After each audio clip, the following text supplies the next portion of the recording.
नमस्कार, स्वागत है आप सभी का सत्याग्रह में। और बिहार विधानसभा चुनाव के दूसरे चरण में सीमांचल के जो अलग अलग क्षेत्र हैं वहाँ पे चुनाव होने वाला है। इस समय हम हटिया एक्सप्रेस में हैं और अभी कुछ देर में हम गया पहुँचेंगे। गया में बहुत सारे लोगों से बातचीत करने वाले हैं। गया के पौराणिक जो अलग अलग दृश्य हैं उनको दिखाएंगे और प्रयास करेंगे कि जो पूरे देश में पिंडदान को लेकर के गया का महत्व है और सबसे मगध के सबसे पवित्रतम स्थानों में गया को जाना जाता है, तो हम आपको दिखाएं कि गया किस प्रकार का गया का स्वरूप है और वहाँ के जो लोग हैं वो उनकी राजनीतिक जो छवि है, उनकी जो राजनीतिक सोच है उसके बारे में कुछ बातचीत करें। सबसे बड़ी बात कि जब हम लगातार यात्राओं के माध्यम से ग्राउंड जीरो पे पहुंच रहे हैं तो जो भी न्यूज़ मिल रही है, जो भी ग्रास रूट लेवल पे जो कंटेंट मिल रहा है उसको बिना मसाला कंटेंट के साथ हम आप तक पहुंचा रहे हैं और प्रयास कर रहे हैं कि जिस प्रकार से पत्रकारिता के माध्यम से समाज में समरसता है उसके लिए काम किया जाए। तो आप बने रहें सत्याग्रह के साथ। धीरे धीरे हमारी यात्रा रेलगाड़ी के भरोसे गया जी तक पहुंच रही है और कुछ ही समय में हम गया जी में होंगे।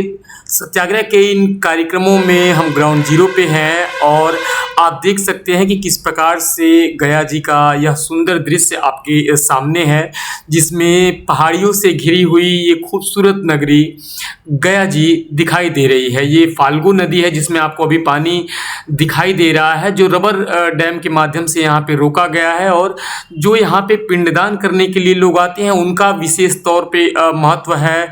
गया को पिंडदान के लिए, तर्पण के लिए, श्राद्ध के लिए मोक्ष की नगरी माना जाता है। और अभी हम ग्राउंड जीरो पे हैं।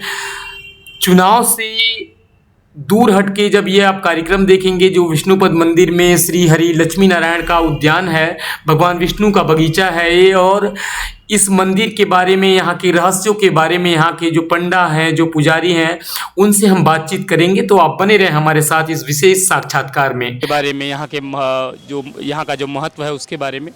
और सत्याग्रह का ये जो कार्यक्रम है अभी हम गया जी से ही शूट कर रहे हैं। क्या नाम है आपका?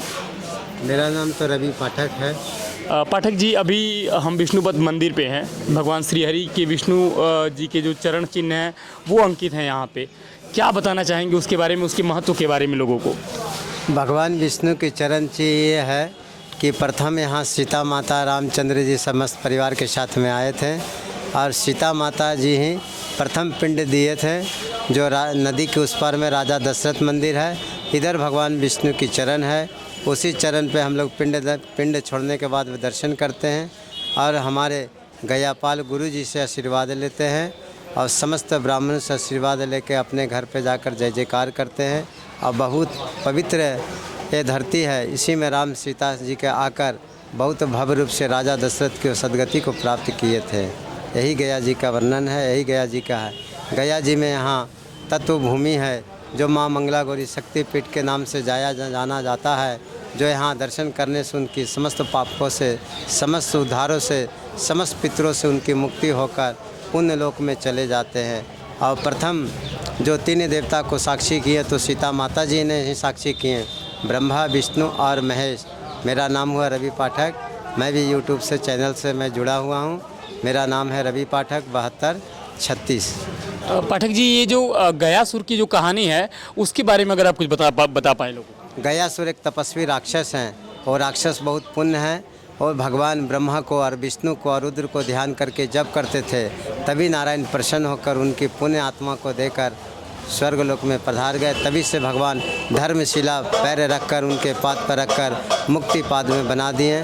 वही मुक्ति पिंड है।